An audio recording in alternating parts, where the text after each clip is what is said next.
E aí galera, beleza? Aqui é Rafael Mauri, professor de Língua e Cultura Japonesa do Pensando no Japão. E hoje eu quero falar pra vocês sobre 10 coisas que vocês têm que evitar de fazer no Japão. Vou falar sobre algumas coisas que eu já escutei, não foram minhas experiências, e vou falar também sobre minhas experiências quando eu morei no Japão e depois quando eu fiz o mochilão no Japão. Então, bora lá!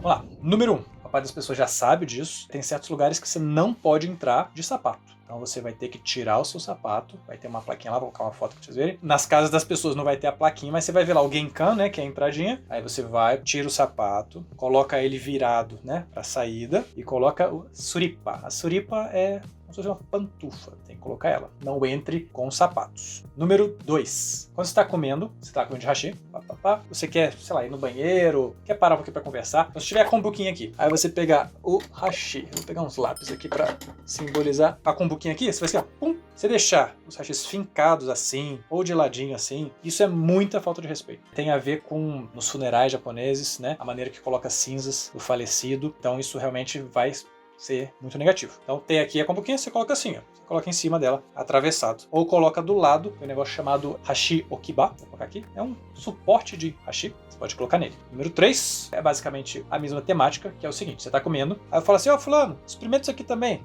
Aí eu pego a minha comida. O certo no Japão é você pegar essa comida e colocar no prato da outra pessoa. Se eu pegar essa comida e a outra pessoa pegar e passar de um para outro, também vai lembrar dessas questões do funeral no Japão, em que as pessoas pegam, eu não sei se são os ossos, quando você queima a pessoa, né, parece que sobra algumas coisas, as pessoas pegam isso aqui, aí passa de uma para uma, com tipo um hashi também. Então, como isso lembra muito essa questão funerária, também é falta de educação.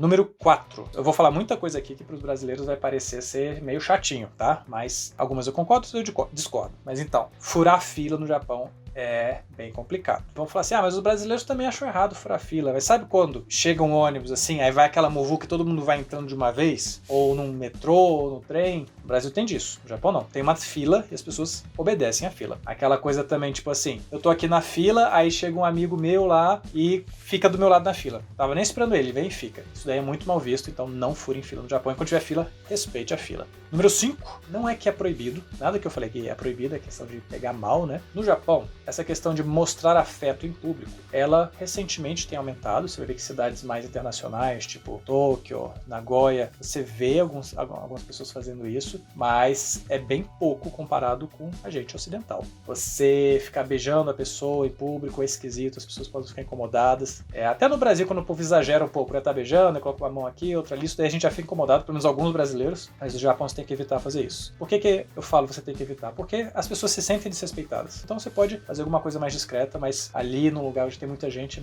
isso incomoda eles. Aí se vocês concordam ou não, é outra história, beleza? Então vamos lá, gente. Número 6. Na verdade eu peguei várias coisinhas aqui e resumi nesse. É sobre o barulho em si. Primeira coisa, dentro de um trem, de um metrô, de um ônibus, evitar falar muito alto. Não é que você não pode conversar, mas fala baixo. Muita gente está voltando do trabalho, tendo trabalho. Os japoneses, eles apreciam muito o silêncio. Então, eles ficam muito incomodados quando tem muita gritaria, né? As pessoas estão atrapalhando a individualidade de cada um de poder ter um momento de descanso. Se for falar alto, não fale. Fale baixo. Não tem problema falar. Telefone, né? Se for atender telefone, você tem que falar muito baixinho. Você vê que quando um japonês ele tem que atender, ele fica super ali escondidinho, fala muito baixo. Então faça isso. Música. Coloque um fone de ouvido e escute a música. Pronto, tá? Você ficar escutando música em um desses ambientes é realmente muito falta de respeito para eles. Isso, inclusive, quando eu morei em Nagoya, eu lembro que na própria estação de Nagoya tinham vários desenhos na parede, assim, de criancinhas da pré-escola, que o tema era o que não pode fazer dentro do metrô. Aí essas coisas que eu tô falando tava lá. As crianças desenhavam, aí mostrava o povo puto da vida, quando tinha alguém falando muito alto. E ainda falando sobre essa questão do silêncio, uma coisa que eu passei, quando eu morei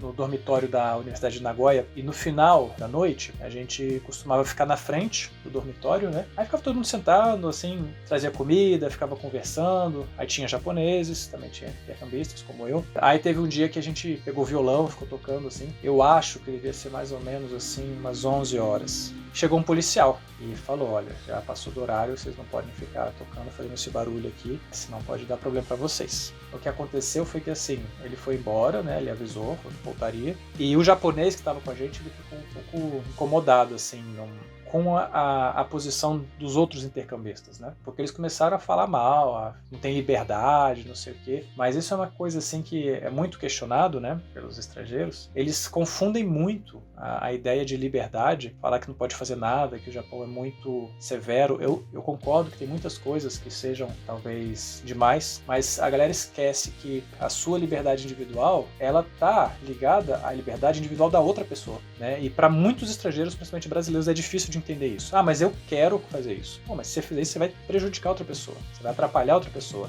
Inclusive tem o termo, né, meiwako kakeru, que é você incomodar, é você atrapalhar outra pessoa, é muito usado no japonês, e é uma das coisas que os japoneses mais reclamam quando reclamam de estrangeiro, que é essa falta de consciência do espaço do outro. Até quando fala questão de sentimento, né, de ser direto demais, de falar uma coisa que pode ofender, eu acho que isso dá um tema bem legal, a gente pode fazer um podcast sobre isso. Coloca aqui embaixo se vocês ficam interessados pra gente discutir sobre esse assunto, tá bom? Bora lá! Número 7. Número 7 é uma coisa bem legal, eu acho interessante. Quando mostra a casa japonesa, tem a parte lá do banheiro, né, que é a privada, e na parte onde se toma banho, tem uma ducha com um banquinho, um shampoos ali, e tem o ofurô, que é a banheira. Inclusive nas casas de banho, nos onsen, né, também nas fontes termais, tem isso. Tem a parte lá grandona e tem os chuveirinhos assim à parte, não tá no mesmo lugar. Por quê? Quando você for na casa de um japonês ou você for no onsen, você tem que tomar o banho no chuveirinho. Toma o banho lá, você vai ficar pelado, toma o banho, papapá, lava o cabelo, um sabonete. Depois que você tá limpo, aí sim você entra no ofurô ou no onsen.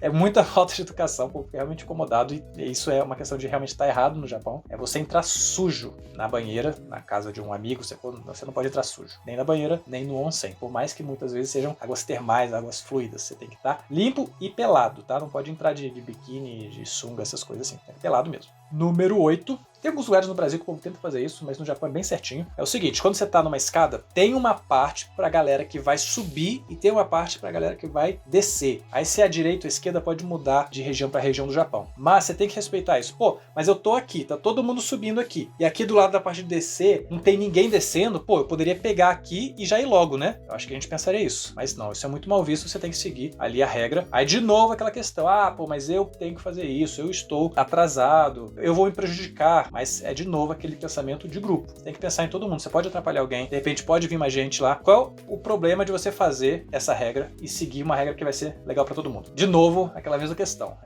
Onde muitas vezes nós brasileiros ficamos meio chateados quando a gente vai entrar em contato com a cultura japonesa. Número 9 foi uma experiência que eu tive que eu não fazia ideia. Antes de morar no Japão, eu estudei japonês uns 8 anos. Então eu já sabia muitas coisas, convivi muito com japonês, com descendente japonês antes de ir pro Japão, mas isso eu não sabia. Teve um dia que eu tava bem atrasado, eu não queria chegar atrasado na aula, e aí eu fiz uma kombuquinha lá com udon, alguma coisa assim, peguei e eu fui andando para a universidade comendo. Não só os japoneses, como os intercambistas que eram da Ásia também, chineses, tailandeses, vietnamitas também, eles ficaram super surpresos, assim, acharam uma coisa esquisita.